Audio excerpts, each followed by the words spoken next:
Hey everyone, welcome to Drew Tutorial. In this video, I'm going to show you how to remove devices from Google account. So to remove a device from your Google account, follow these steps. So open Google and sign into your account.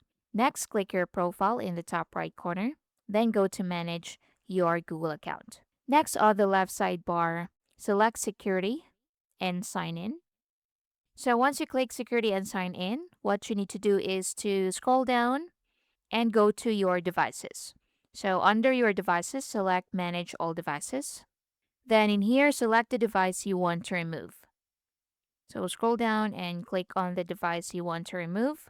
So once you click the device, so here you have three choices: select sign out or remove access if shown, then confirm your choice. So signing out removes that device's access to your Google account. So if it's your own device, you'll need to sign in again to use Google services on it. Now, if the device is lost or stolen, so after signing it out, you can change your Google account password to prevent unauthorized access. You can turn on or review two-step verification if you haven't already. And that's basically it. Thank you for watching.